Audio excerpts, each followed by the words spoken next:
2009 पासून 2022 पर्यंत जे दोघे भाऊ बहीण एकमेकांसाठी कट कारस्थान रचत होते आणि ये बहन आज आधार म्हणताय, त्या बहिणी धनंजय मुंडेला किती त्रास देत होती. माझी मांडीवर रात्री 2-2, 3-3 वाजेपर्यंत रडत होता आणि आज तिचा आधार वाटते. काय नाही. आणि तुम्ही म्हणताय की शेतकरी लोकांना पंकजाताई न्याय देतील. अरे कशाला न्याय देतील? आज वैद्यनाथ कारखाना तुम्ही सांभाळू शकले नाही, पंगेश्वर कारखाना तुम्ही बंद केला. अरे गोरगरीब लोकांचे पैसे न देता हे दोघे कारखाने तुम्ही बंद केले. आज भी ऊसतोड कामगारांचे पैसे 30-30, 40-40 कोटी दोघे कारखान्यामध्ये अडकलेले आहे, पण तुम्ही देत नाही. आणि एक और मी बोलते, तुम्हाला फक्त अंधे पिसे कुत्ते खाय. तुम्ही जे काम करताय त्याच्यामध्ये तुम्ही गुंड लोकांना फक्त बल देताय. आणि आज पण तुमची सभामध्ये वाल्मिक कराडचे पोस्टर बघण्यात आलेले आहे. हे प्रमाण आहे आणि हे संकेत आहे की आम्ही काय पण असू द्या, पण आमच्या पोटाच्या पाणी वाल्मिक कराड शिवाय न हलत होता न हलणार. आणि त्याच्यासाठी आज तुम्ही लोकांना परलीमध्ये कोणी नवीन व्यक्ती नकोय. गुंडगर्दी संपवतील. जरी कोणी माझ्यासारखा नवीन आला, कोणी दुसरा नवीन आला, तो गुंडगर्दी संपवतील. तुमच्या जे राजकारण आहे ते संपवतील. त्याच्यासाठी तुम्ही दोघे भाई बहीण एकत्र आलेले आहे. कोई जनताची सेवा, शेतकऱ्यांची सेवासाठी तुम्ही नाही आलेले आहे. नाही तो तुम्ही आज बघू शकता. आज शेतकरी लोकांना जालनामधून, जिथे पंकजाताई पालकमंत्री आहेत, तिथून मला कॉल आले की आम्हाला खाण्यापिण्याची काय सोय नाही आहे. स्वतःच्या घरामध्ये बाजारू लकडी आणून स्वतः आग लावणारा तू आग लाव्या आहे. आणि तुला आज जे आधार वाटत आहे तेच रस्सी जळली होती, पण बल पण गेले. तूनेही बल संपवले होते. तुम्हाला कोणी पाहिजे. त्याच्यासाठी आज देवानी शायद आपण दोनाचं भांडण लावला की तुझे जे बल आहे ना ते मीही संपवू शकते. बाकी तो परलीमध्ये कोणाची हिंमत नाही तुम्ही लोकांच्या विरोधात उभे राहण्याची. पण लक्षात ठेवा, जे घर तू जाळला, जे रस्सी तुझी जळली आहे, आता तुझे बल नाही गेले, पण लवकरच लवकर येणारे 4 महिन्यामध्ये तुझी आमदारगी रद्द होणार आहे और तुझे बल पण जाणार आहे. हे लक्षात ठेवा. हे तू माझा आशीर्वाद समजून घ्या. आणि परलीची जनता खूप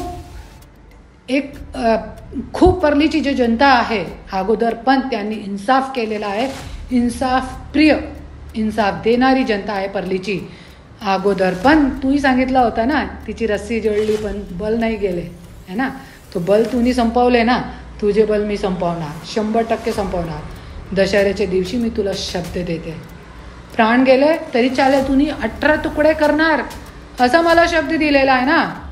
ठीक आहे, परलीमध्ये येऊन बघते मी कसं तू माझे 18 करू शकतात.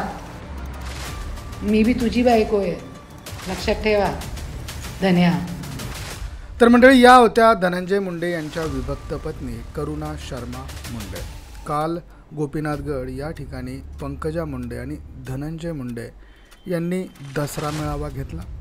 या दसरा मेळाव्याला भरभरून प्रतिसाद हा नागरिकांचा, समाज बांधवांचा मिळाला.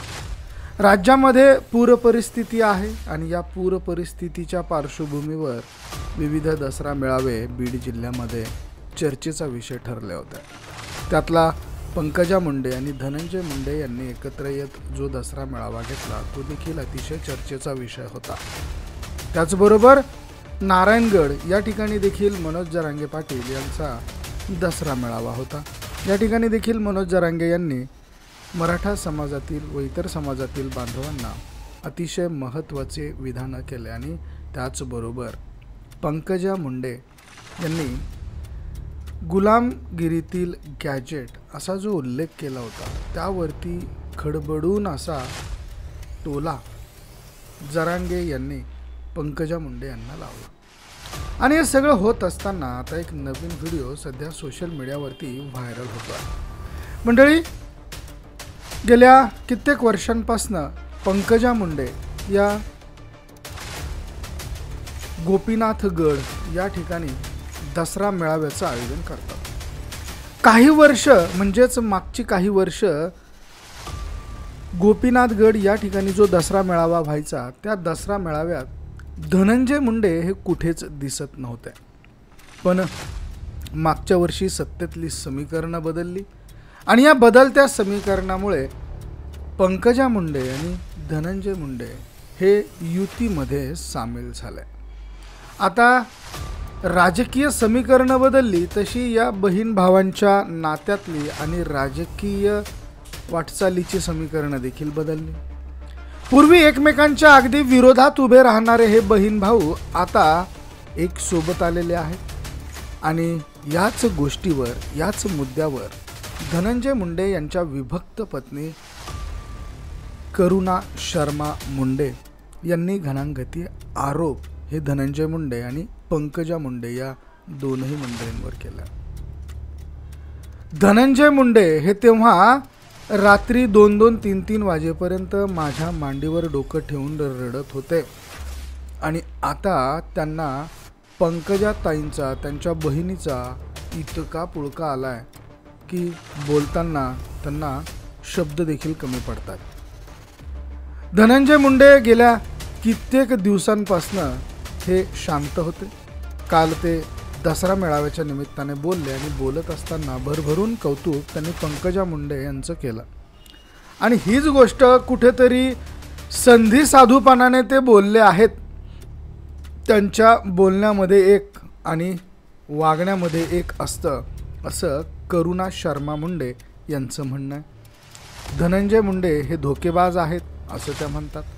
धनंजय मुंडे हे आपल्याला धोका दिलेला आहे. त्याचबरोबर धनंजय मुंडे हे आगलाव्या आहेत असेच आरोप यावेळेस त्यांनी केले.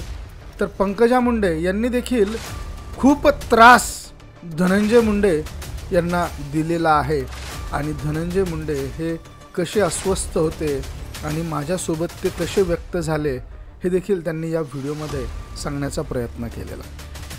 तर मंडळी अशा दोनही गोष्टींवरती दोनही मंडळींवरती आता या करुणा शर्मा मुंडे या बरसलेल्या.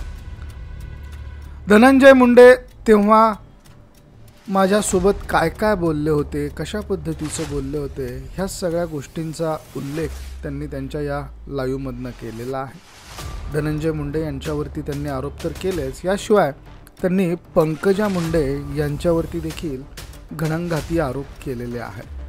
तर अशा पद्धतीनं हा सगळा प्रकार घडलेला आहे. मंडळी याबद्दल तुम्हाला काय वाटतं आहे, तुमच्या प्रतिक्रिया आणि कमेंट्स या अवश्य नोंद करा.